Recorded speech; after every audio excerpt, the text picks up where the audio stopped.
그러니까 한 주간 동안 하나님의 은혜 가운데 그 은혜를 감사하고 자랑하며 그 한 주간을 잘 살아내셨습니까? 우리는 지난 시간에 신앙은 내려놓음입니다 라는 제목 가지고 함께 말씀을 받았지요.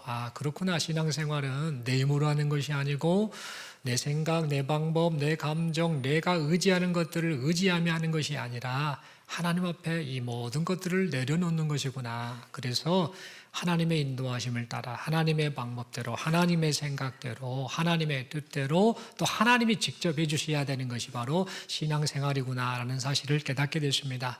모세가 자기 힘, 자기 생각, 자기 방법, 자기 그 능력을 가지고 이스라엘 백성들을 바로왕의 그 압제로부터 구원해 보려고 했다가 넘어지고 말았지요. 오히려 미디안 광야로 도망가는 그런 신세가 되고 말았지요. 그것을 우리가 생각을 하면서 그렇구나. 하나님 앞에 사는 것은 내려놓는 것이구나 라는 사실을 다시 한번 깨닫게 됩니다. 그리고 내려놓지 못할 때에 하나님께서 어떻게 하시는가. 미디안 광야로 모세를 보냈던 것처럼 결국에는 그 광야 생활을 통해서 내려놓도록 그런 훈련, 그런 빚어가신 일들을 하고 계시다라는 것을 확인하게 됩니다.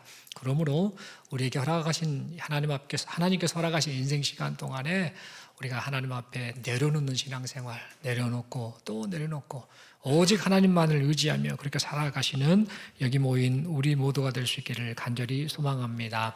서로 축복하며 인사하겠습니다. 내려놓는 신앙생활 하십시다. 감사합니다. 이 시간 저는 영원한 삶을 준비하는 사람이라는 제목을 가지고 함께 하나님 말씀을 받기 원합니다. 여러분, 2026년 현재 전 세계 인간의 평균 수명이 몇 살이라고 알고 계십니까? 이 전 세계 사는 사람들의 평균 수명이 있대요. 평균적으로 빨리 또 세상을 떠난 사람도 있고 또 오래 산 사람도 있겠습니다만 전 세계 인구의 평균 수명 2026년 현재 그 나이가 몇 살이냐면요. 73세라고 합니다. 놀라지도 않으시는 이 분위기 썰렁합니다. 그렇게 오래 살아요? 생각할 수 있겠지요. 또 가난한 나라 사람들은 또 빨리 또 세상을 떠나기도 하고 막 여러 가지 상황인데 그만큼 세상이 좀 살기 좋아지고 또 의료 또 기술도 많이 또 발전을 한 것 같습니다. 73세까지 보통 평균 수명을 사람들이 살고 있다고 합니다. 그러면 우리 한국 사람들은 2026년 현재 평균 수명이 몇 살로 여러분들은 알고 계십니까? 세계 사람들 73세라고 한다면 한국 사람들은 더 살까요? 덜 살까요? 어떻게 그렇게 아셨습니까? 더 삽니다. 2026년 현재 84세 정도가 한국 사람들의 평균 수명이라고 말을 하네요. 많이 오래 삽니다. 10년 이상을 더 살지요. 그러면 여기서 또 한번 질문을 드릴게요. 그러면 이 세상에 있는 나라 중에 가장 평균 수명이 높은 나라는 어느 나라일까요? 일본 또 나왔습니다. 어떤 사람은 그래도 한국이지 이렇게 생각하실 수 있는데요. 어느 나라냐면은 모나코라는 나라라고 합니다. 모나코가 어디다요? 라고 할 수 있는데요. 이 모나코는 유럽, 프랑스 지역 지중해 연안에 있는 작은 나라입니다. 여기 사람들이 86세까지 보통 평균 수명을 가지고 산다라고 합니다. 그러니까 73세, 전 세계 인구 73세, 한국 사람 84세. 근데 모나코라는 나라의 사람들은 86세. 이렇게 산다고 하지요. 이 모나코 사람들이 평균 수명이 높은 이유가 있는데요. 5가지 이유가 있다고 합니다. 첫 번째는 의료 시스템이 기가 막히게 잘 되어 있다고 합니다. 그리고 두 번째는 이 모나코라는 나라가 아주 작은 나라입니다. 인구도 얼마 안 되고 작은 나라인데 이 나라가 사람들이 굉장히 부자들이 많이 살고 있다고 합니다. 세금이 거의 없대요. 그래서 부자들이 거기 와서 살고 있다고 하는데 그 이유는 오래 사는 이유가 뭐냐면 높은 소득, 부자들이 많아서 그리고 안정된 생활 환경 속에서 살다 보니까 이 모나코 사람들이 그렇게 해서 평균 수명이 높다고 합니다. 그리고 말씀드렸죠. 지중해 연안 지역이기 때문에 거기서 바다 음식을 많이 먹어요. 그래서 건강한 식단, 식습관 이런 것을 통해서 사람들이 건강을 잘 챙기다 보니까 그렇게 오래 산다고 합니다. 그리고 거기 돈도 많고 하다 보니까 뭐 이것저것 활동도 많이 하고 즐기고 살지요. 그래서 활동적인 생활과 그 깨끗한 환경이다 보니까 세균에 노출이 덜 되다 보니까 그렇게 건강하게 또 오래 산다라고 합니다.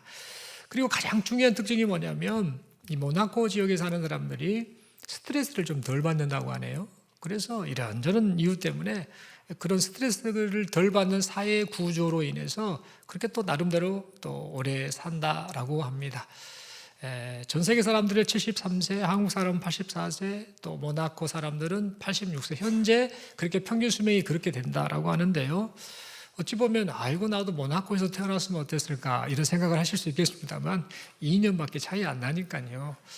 어쨌든 이 모나코 사람들 이렇게 평균 수명이 높다라고 하니까 부러울 수도 있겠습니다만 여러분, 그런데 그거 아십니까? 그래봤자 100년을 못 삽니다. 73년이나 84년이나 86년이나 100년을 못 사는 것이 바로 인간의 현 모습입니다. 이런 상황을 보면서 어찌 보면은요, 참 많이 마음이 좀 아쉽습니다. 사람이 100년 살다가 이렇게 세상을 떠나야 되는가? 이런 생각을 하게 되고, 또 그러면서 인생이 좀 허무하네라는 그런 생각도 해보게 됩니다. 그런데 여러분, 우리 하나님께서는 성경을 통해 말씀하십니다. 사람이 100년만 사는 거 아니다. 사람이 1000년만 사는 거 아니다. 사람이 10,000년만 사는 것이 아니다. 사람이 영원히 살 수 있게 되었다라고 하나님께서는 성경을 통해 우리에게 말씀해 주셨습니다. 고린도후서 5장 1절에 보면 이런 말씀을 하지요.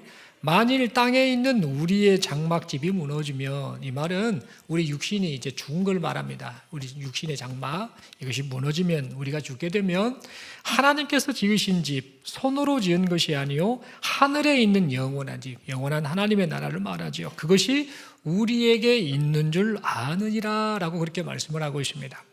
그리고 요한일서 2장 25절에 보면 또 이런 말씀을 하지요. 그가 우리에게 약속하신 것은 이것이니 곧 영원한 생명이니라 라고 말씀하고 있습니다. 그리고 요한복음 3장 16절 말씀 잘 아시는 말씀이지요. 하나님이 세상을 이처럼 사랑하사 독생자를 주셨으니 이는 그를 믿는 자마다 멸망하지 않고 영생을 얻게 하려 하심이라 라고 말씀을 해주고 있습니다. 여러분, 이처럼 사람이 100년만 사는 거 아니다. 1000년만 사는 것도 아니고 10,000년만 사는 것도 아니고 영원히 살 수 있게 되었다라는 사실을 하나님께서는 성경을 통해 우리에게 분명하게 말씀해 주셨습니다. 이처럼 하나님께서는 사람들이 예수님을 믿고 의지할 때, 우리에게 영원한 생명을 주시는 예수님을 믿고 의지할 때 영원히 살게 된다라고 말씀해 주셨습니다. 여러분, 그러므로 이 시간 우리는 이 예수님을 믿고 의지하되 신앙생활하며 모여서 이렇게 예배하며 예수님 믿는다라고 그렇게 말을 하되, 그 믿고 고백한 이 고백이 진실로 예수님을 믿고 전심으로 예수님을 의지하고 또 전심으로 주님을 사랑하는 그런 모습으로 살아가시는 우리 모두가 될 수 있기를 간절히 소망합니다. 그런데 여러분, 성도인 우리가요, 지금 세상에서 살고 있지 않습니까? 이 세상 속에서 하나님과 상관없는 또 인생을 사는 사람들 틈바구니 속에서 그렇게 살고 있죠.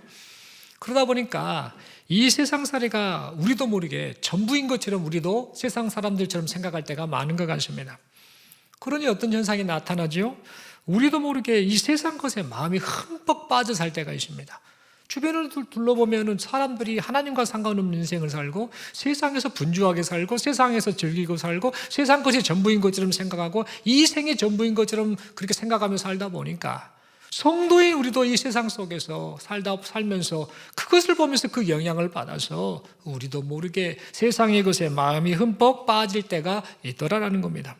그래서 예수님 안에서 누리게 될 영생을 그만 잊어버리고 어떻게 하면 이 100년의 인생을 잘 살 수 있을까?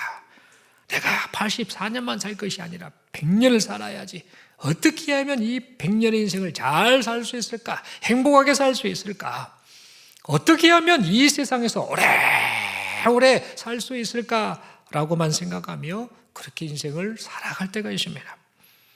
그러다 보니까 우리가 분명 이 세상 사람들과는 구별된 하나님의 자녀이지만 세상 사람들이 볼 때에 누가 성도고 누가 불신자인지 구분하기 어려운 상태가 되고 말았습니다. 참 안타까운 모습이지요. 여러분, 이러한 상황은 오늘 본문을 기록한 이 베드로 사도가 활동하던 그런 시대 상황과 흡사합니다. 거의 비슷합니다. 베드로 사도가 활동하던 당시 교회 상황은요, 로마 제국의 황제, 네로 황제가 그 당시에 통치를 했는데요, 이 네로 황제가 기독교를 어마어마하게 핍박을 했습니다. 그냥 사람을 죽이고 고문을 하고 계속해서 큰 핍박을 했습니다. 그래서 그 핍박으로 인해서 성도들이 많은 고통을 겪고 있었습니다. 그러다 보니까 어떤 일이 발생했느냐면 성도들 중에 이 세상과 타협하는 사람들이 생겨나기 시작했습니다. 아이고, 예수를 믿고는 싶은데, 믿기는 믿는데 이거 힘들다. 예수 믿는다고 했다가 내가 죽게 생겼네. 예수 믿는다고 했다가 이런저런 내가 억울한 일 당하게 생겼네. 안 되겠다라고 하면서 그냥 예수를 안 믿는다고 하면 살 길이 열리니까 세상과 적당하게 타협해야겠다라고 그렇게 생각하며 세상과 타협하는 자들이 생겨났습니다. 설상가상으로 교회 공동체 안에 거짓 가르침을 가르치는 이 거짓 이단 사상, 거짓 교사들이 침투해가지고 성도들의 신앙을 미혹을 하게 됩니다. 그래서 그 영향을 받은 성도들이 어떤 그 삶을 살게 됐느냐면 믿음으로 살아야 되고 죄를 멀리해야 되고 하나님의 뜻대로 살아야 되는데 이 거짓 가르침에 영향을 받은 성도들이 살면서 죄를 지으면서도요, 그 죄를 가볍게 여겨버립니다. 이 정도는 괜찮겠지. 거짓 가르침을 가르치는 그 교사의 말을 듣고 저렇게 살아도 괜찮다고 했으니까 괜찮겠지라고 생각을 하면서 자신들이 지었던 이 죄를요, 그냥 별 문제가 아닌 것처럼 자연스럽게 합리화시키는 그런 일들이 발생했습니다. 게다가 이신득이라는 말 들어보셨을 겁니다. 이신칭의, 이신득이, 즉 사람이 구원을 받는 것은 믿음으로 받는다라는 이 성경의 핵심 교리이죠. 그런데 이 이신득이라는 이 교리를요, 이런저런 거짓 가르침을 받은 이 성도들이 오해를 합니다. 그래서 어떻게 신앙생활을 하고 어떻게 살았는가? 예수 믿으면 구원받는다고 했으니까 아이고 이제 됐다. 이제 내가 예수 믿으니까 구원받는다고 했으니 구원받았다고 생각하고 내 마음대로 즐길 것 다 즐기고 자유롭게 살아야겠다라고 그렇게 생각을 하면서 예수님 안에서 얻은 이 자유함, 이 자유를 방종으로 악용한 그런 성도들이 나타나게 되었습니다. 그래서 이 성도들 중에는요, 그렇게 살다 보니까 세상 속에서 이 사람이 성도인지 이 사람이 세상 사람인지 구분하지 못하는 그런 구별되지 못하는 그런 성도들이 있게 되었습니다.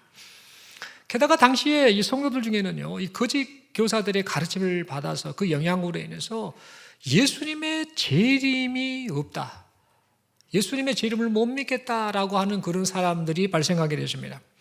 그래서 그 결과 어떻게 되는가? 지금 눈앞에 보이는 삶이 전부다. 지금 잘 살아야 돼. 지금 잘 먹어야 돼. 지금 건강해야 돼. 지금 행복해야 돼. 지금 누려야 돼. 라고 생각하며 지금 눈에 보이는 그 삶이 전부인 것냥 세상 욕심, 세상 정욕을 따라 그렇게 살아가는 성도들도 있었습니다. 이처럼 베드로가 활동하던 당시 성도들 중에는요, 신앙 상태가 참 심각하게 병든 이런 성도들이 있었습니다. 그래서 베드로는 지금 이런 상황을 보면서 게다가 로마 황제 이 네로의 핍박이 갈수록 거세진 것을 보면서 내가 이 땅에서 삶이 얼마 남지 않았구나라는 것을 직감하게 됩니다. 네로가 한 사람 한 사람 기독교 지도자들 다 죽여가고요, 핍박을 계속하다 보니까 나 역시 이제 세상을 떠날 때가 가까운 것 같다라고 그것을 직감하고는 이 베드로후서, 우리가 읽은 이 베드로후서를 통해서 구원받은 성도들은 이 세상 속에서 지금 주어진 인생 시간을 어떻게 살아야 하는가에 대해서 유언을 남기는 심정으로 지금 이 베드로후서 말씀을 기록하였습니다. 오늘 본문의 말씀을 살펴보면 이 베드로는요, 하나님께서 예수 그리스도를 통해서 성도에게 구원을 주셨다, 즉 영원한 생명을 주셨다라고 말을 하지요. 그리고 하나님께서 성도를 구원하여 주신 목적이 있다라고 하면 오늘 본문 4절을 통해 분명히 말합니다. 세상에서 썩어질 것을 따라 살지 않고 신성한 성품에 참여하는 자로 살게 하시려고 그 목적을 가지고 너희를 구원하여 부르셨다라고 말하고 있습니다. 여러분, 여기서 신성한 성품에 참여한다라는 이 말씀은 예수 그리스도의 공로로 거룩하신 하나님의 자녀가 되었으니 이제는 세상 속에서 거룩하신 하나님의 자녀답게 살아야 한다라는 그런 뜻을 가진 그런 말씀이었습니다. 그렇다면 이 신성한 성품에 참여하는 삶은 구체적으로 어떤 삶을 말하는 걸까요?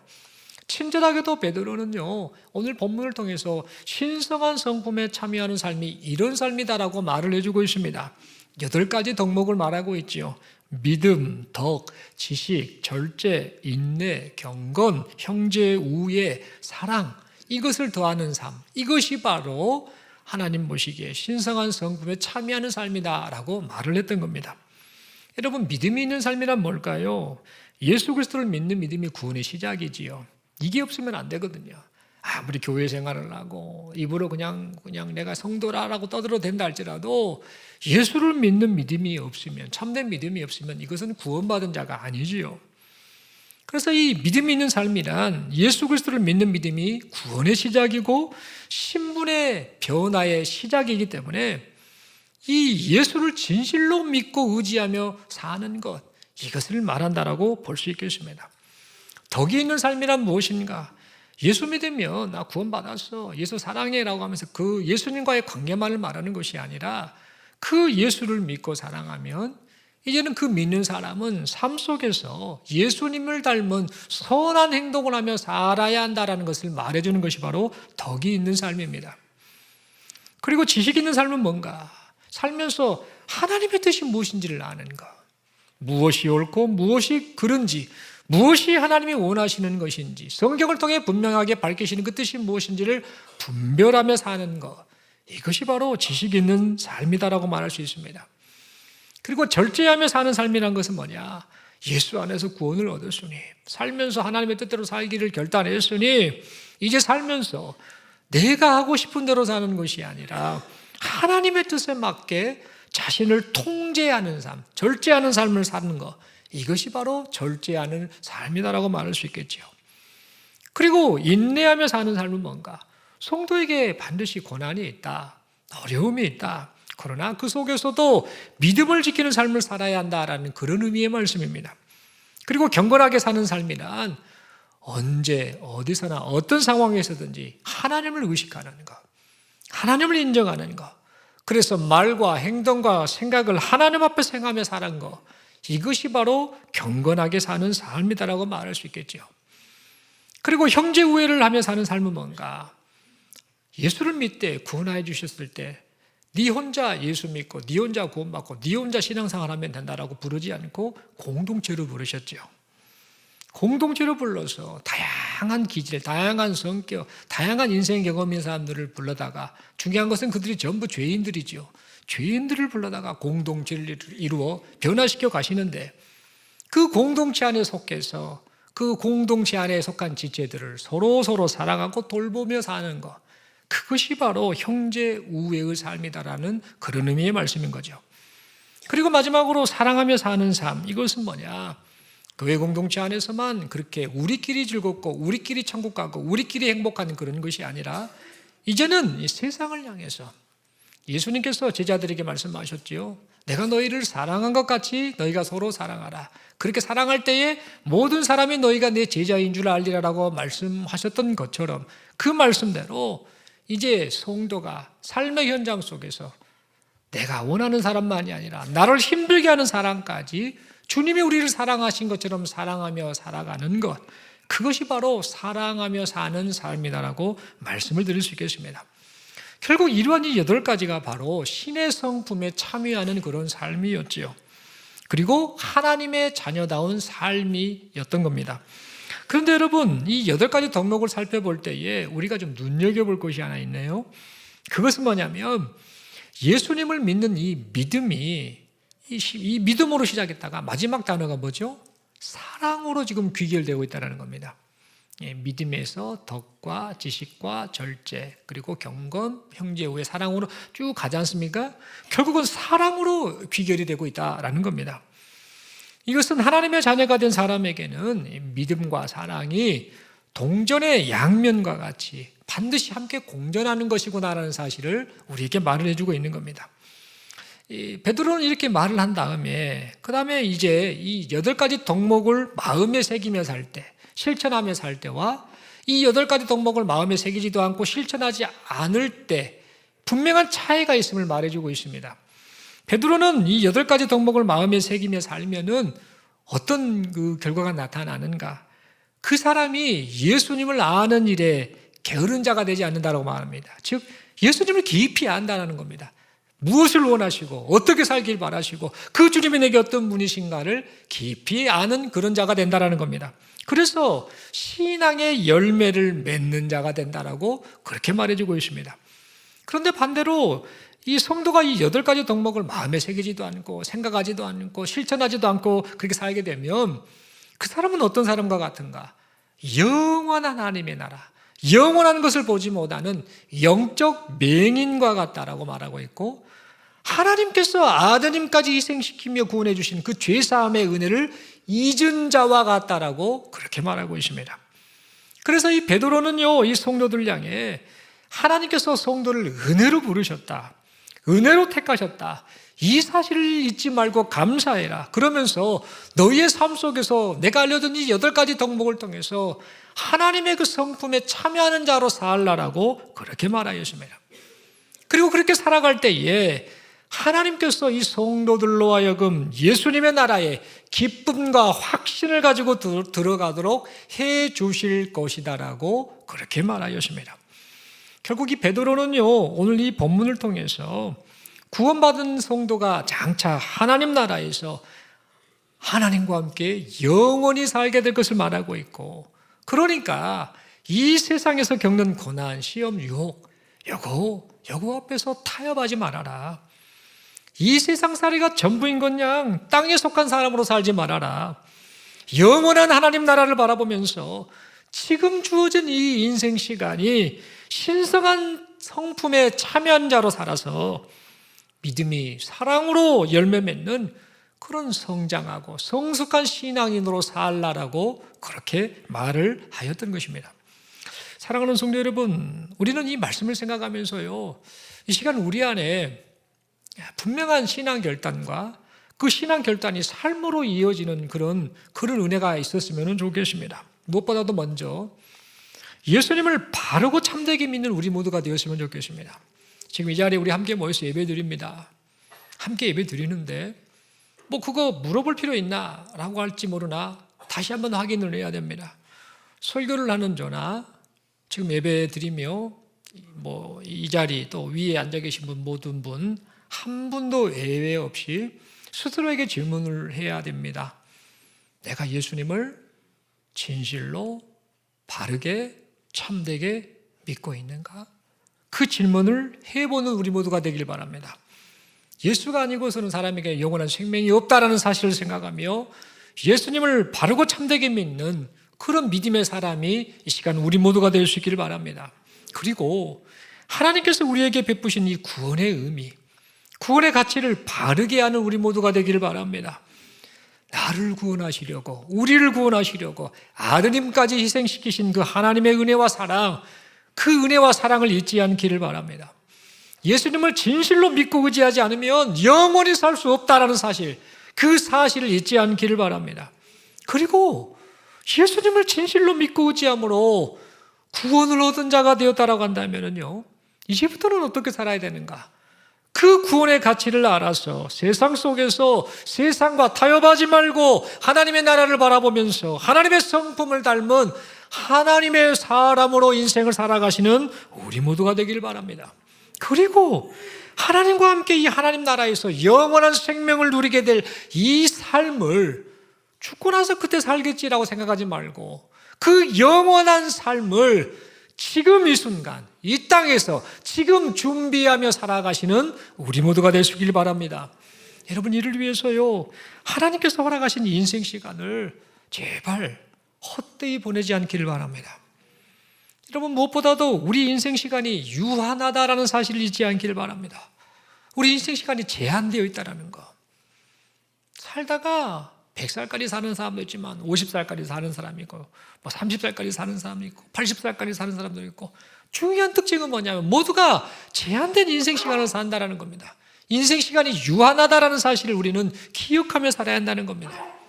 뿐만 아니라 우리가 이 세상에서 나그네와 같이 잠깐 산다라는 사실도 잊지 않아야 겠습니다. 여러분, 베드로 사도는요, 베드로전서 2장 11절을 통해 이렇게 말합니다. 성도들은 어떤 존재인가? 나그네와 같다라고 말합니다. 너희는 나그네야. 이 땅의 삶이 전부가 아니야. 잠시 잠깐 사는 그런 존재. 너희는 나그네일 뿐이야. 그런데 영원한 하나님의 나라가 기다리고 있어 라고 말하면서 그 하나님의 나라를 잊게 만드는 육체의 종요, 그것을 제어하라, 그것을 깨뜨려라 라고 우리에게 말을 해주고 있습니다.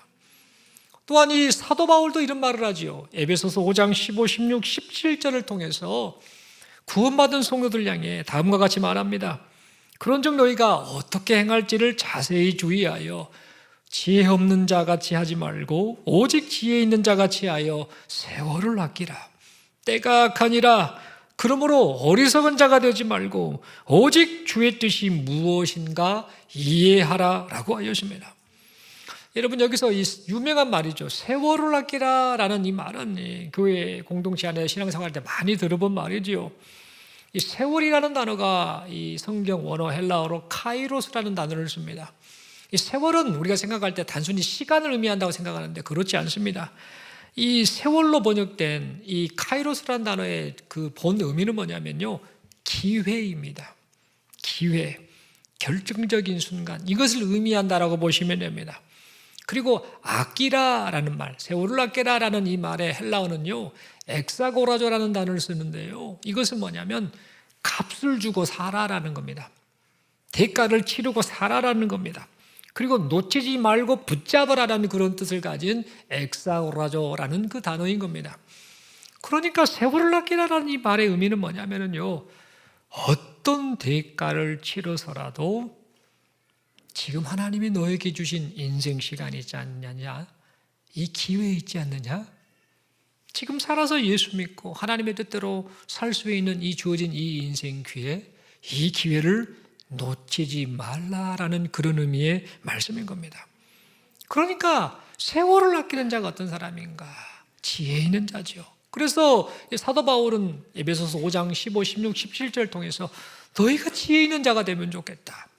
인생이 그냥 별 가치 없이 그냥 세상 것에 마음이 빼앗겨서 사는 그런 지혜 없는 자가 되지 말고 너희가 영원한 것을 바라보며 이 기회를 놓치지 않는 세월을 아끼는 지혜 있는 자가 되었으면 좋겠다라고 그렇게 말을 했던 겁니다.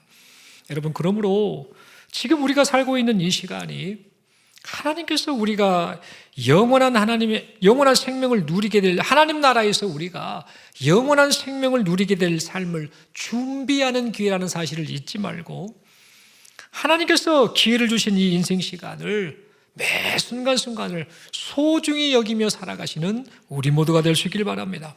그러면서 이 시간 다시 한번 스스로에게 좀 이런 질문을 좀 했으면 좋겠습니다. 어떤 질문이냐면요, 나는 지금 예수님을 바르게 믿고 있는가? 자기에게 스스로에게 질문했으면 합니다. 옆 사람 볼 필요 없습니다. 나는 지금 예수님을 바르게 믿고 있는가? 성경에서 말하는 하나님의 성경을 통해 계시한 그대로 예수님을 믿고 있는가? 예수님은 내게 어떤 분이신가?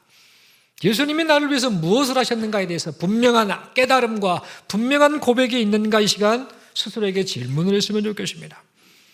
그리고 예수님만이 나에게 영생을 주시는 분이심을 내가 진실로 믿고 있는가? 스스로에게 질문했으면 좋겠습니다.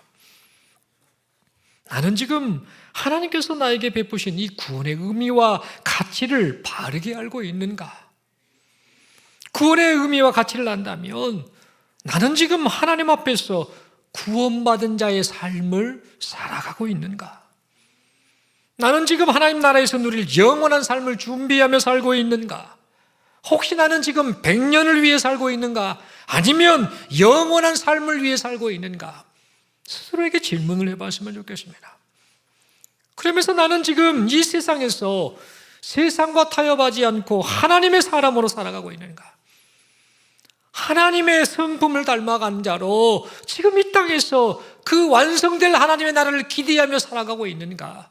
우리 자신에게 스스로에게 질문을 해보았으면 좋겠습니다. 여러분, 윌리엄 바클레이라는 신학자가 있습니다. 이분은 성경 주석을 쓴 주석가로도 유명하고 또 많은 또 성경 그 해석이라든지 이런 어떤 관점을 잘 또 가르쳐준 또 뛰어난 신학자였는데요. 이 윌리엄 바클레이가요, 시간에 관해서 다음과 같은 말을 글로 남겼습니다. 어떤 말을 했냐면요, 우리는 나이가 들어서 여생이 짧아질 때 반드시 이것을 해야 됩니다라는 말로 서두르의 말을 합니다. 우리가 살면은 나이가 점점 들면은요, 남은 여생이 갈수록 짧아지지요. 그거는 뭐 지극히 그 법칙이 맞지 않습니까? 이 상황을 보면서 이 윌리엄 바클레이가요, 이 말을 하죠. 여생이 짧아졌을 때 반드시 이것을 해야 됩니다라고 하면서 세 가지를 말을 합니다. 첫 번째는 뭐냐면 일을 중단 상태로 남겨두지 마세요라고 말을 합니다. 무슨 말이냐? 지금 살면서 인생 시간이 갈수록 여생이 짧아졌을 때에 하던 일을 그냥 중간 상태로 남겨둔 채로 그냥 살지 말아라. 왜냐? 그렇게 되면 그 일이 영원히 끝마치지 못할 상태가 될 수 있기 때문이다. 어느 날 갑자기 떠날지 모르니까 그 하던 일을 중단 상태로 두지 말라라는 그런 말을 했습니다. 그리고 또 어떤 말을 했냐면요, 해야 할 일을 신중히 선택하라고 말합니다. 해야 할 일들이 너무 많다. 그러나 그 중에서도 어떤 일을 내가 진짜 해야 되는가 신중히 선택하며 하라라고 말합니다. 왜 그러냐면 모든 일을 다 할 수 있는 시간이 우리에게 없기 때문이다라는 거죠. 시간은 주어졌지만 이 시간이 제한되어 있다 보니 하고 싶은 일은 너무너무 많지만 그 모든 일을 다 할 수 없다 보니까 그 많은 일들 가운데에 진짜 이거는 해야 되라고 하는 그 일들 신중하게 선택하라라고 합니다. 그리고 세 번째로 무슨 말을 하는가? 혹시 누군가와 싸웠거나 사이가 틀어졌으면 그 싸운 것과 또 사이가 틀어진 채로 하루를 마치지 말라라는 그런 말을 했습니다. 왜 그럴까요? 화해하지 못한 채로 세상을 떠나게 될지도 모르기 때문에. 그래서 이 윌리엄 바클레이는요, 이런 말을 남겼던 겁니다. 여러분, 이처럼 윌리엄 바클레이는요, 우리가 길지 않은 인생을 살면서 반드시 해야 할 일, 이 일은 미루지 말아라. 그리고 기회가 주어졌을 때 그것을 당장 해야 된다라고 그렇게 우리에게 촉구하였던 겁니다. 왜 그래야 될까요? 그래야 후회를 하지 않기 때문이죠.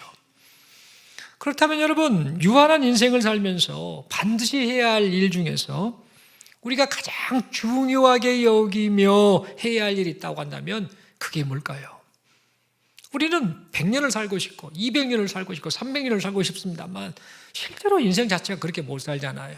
제한된 인생 시간을 살잖아요.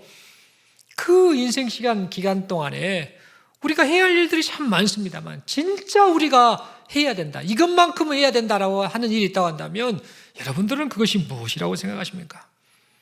여러분, 그것이 바로 영원한 삶을 준비하는 일, 이것이 바로 성도인 우리가 진짜 해야 될 일 중에 하나가 아니겠습니까? 사랑하는 성도 여러분, 그러므로 영원한 삶을 준비하면서요, 정말 설교를 하는 저나 여기 모인 우리 모두에게 이런 모습이 있었으면 좋겠습니다. 예수님을 깊이 알아가는 일에 게으르지 않는 우리 모두가 되길 바랍니다. 예수를 믿되 진실로 믿으시길 바랍니다. 예수님이 어떤 분이신지, 내게 어떤 분이신지에 대한 분명한 깨달음과 분명한 신앙 고백과 그 주님을 사랑하고 바라보는 그런 믿음의 사람이 될 수 있기를 간절히 소망합니다. 그리고 구원의 의미와 가치를 바르게 아는 우리 모두가 되길 바랍니다. 여러분, 구원이 뭡니까? 구원은 우리를 위해서 아드님까지 희생시키신 그 하나님의 은혜의 결과이지요. 그래서 그 결과로 나타난 특징이 뭡니까? 죄인에서 의인으로 우리의 신분이 변화되었습니다. 뿐만 아니라 영벌에서 영생으로 우리의 상태가 변화되었습니다. 여러분, 이 점을 생각하면서 우리가 얻은 이 구원의 의미가 이것임을 생각하면서 머리와 입으로만 내가 예수를 믿어요라고 동의하지 말고 허락하신 인생 시간, 지금 예수님을 진실로 믿고 진실로 의지하고 진실로 사랑하고 진실로 따르며 살아가시는 우리 모두가 될 수 있기를 간절히 소망합니다. 또한 눈앞에 보이는 이 세상 것들에 마음이 빼앗기지 않았으면 좋겠습니다. 이 세상 것이 전부가 아니라고 말하지 않습니까? 잠깐이라고 말하지 않고 있습니까? 그리고 우리는 나그네라고 하나님께서 말씀하고 있지 않습니까? 이 점을 생각하면서 눈앞에 보이는 것들에 마음이 빼앗겨서 장차 우리가 살게 될 그 하나님의 나라를 바라보지 못하는 그런 불쌍한 자, 그런 어리석은 자, 그런 지혜 없는 자가 되지 않기를 간절히 소망합니다.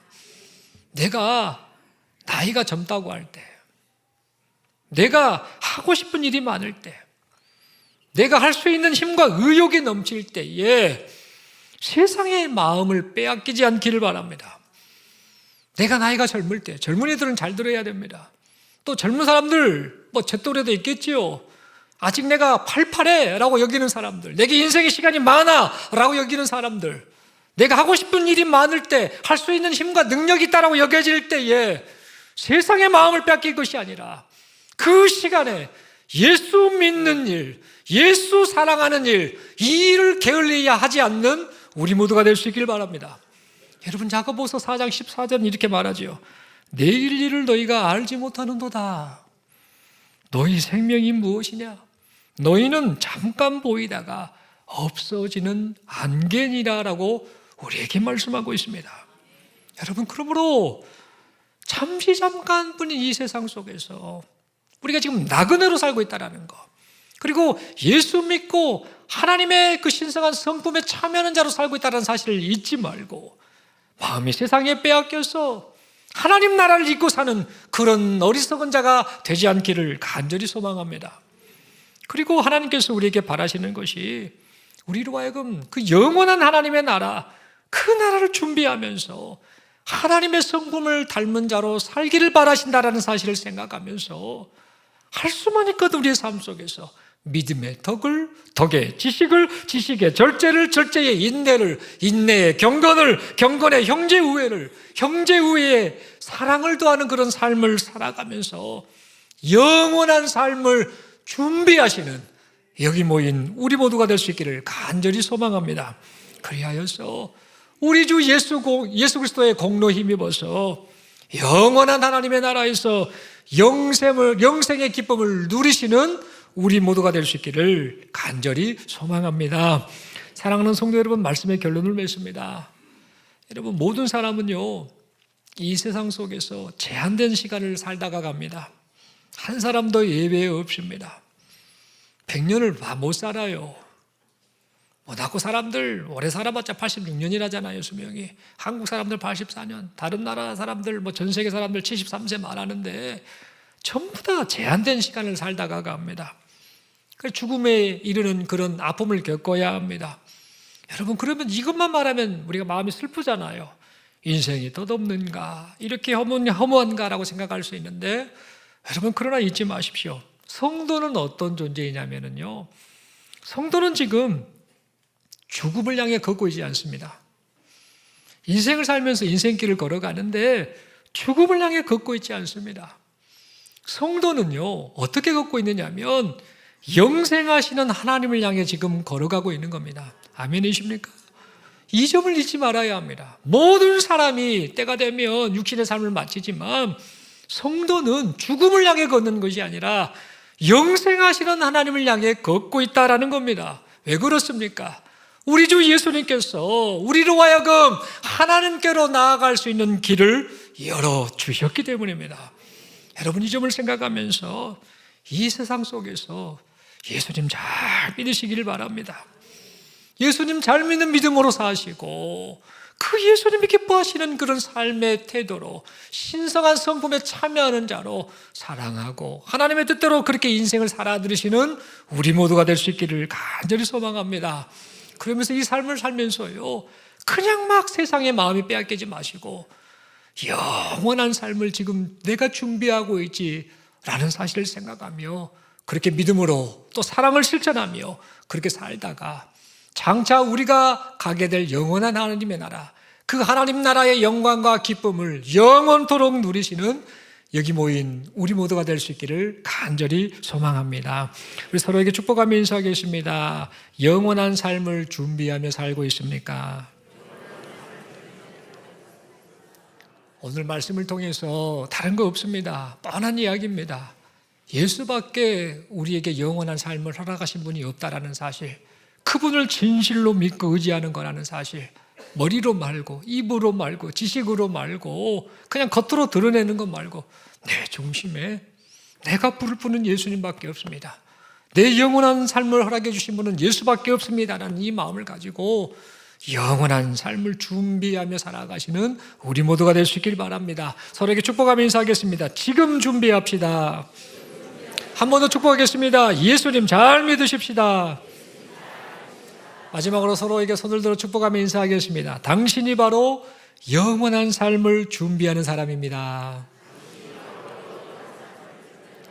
아멘이시죠? 이 사실을 잊지 마시고 다시 한번 예수 의지하시고 예수 안에서 그 기뻐하신 뜻을 따라 살아서 영원토록 그 하나님 나라의 기쁨과 영생을 영원토록 누리시는 우리 모두가 될 수 있기를 간절히 소망합니다. 기도드리겠습니다. 하나님 아버지 말씀을 받았습니다. 인생을 살면서 사람이 이렇게 허망하게 세상을 떠나는가, 그리고 나도 때가 되면 세상을 떠나겠네 라는 그런 생각을 하며 삶의 그 의욕이 또 사라질 때도 있습니다. 그리고 지금 눈에 보이는 것들이 좋아 보여서 이것이 마치 전부인 것처럼 생각하며 세상에 마음이 빼앗기는 그런 어리석은 모습으로 살 때가 있습니다. 이런 우리를 향해서 말씀을 통해서 영원한 하나님의 나라를 바라보도록 말씀해 주심에 감사합니다.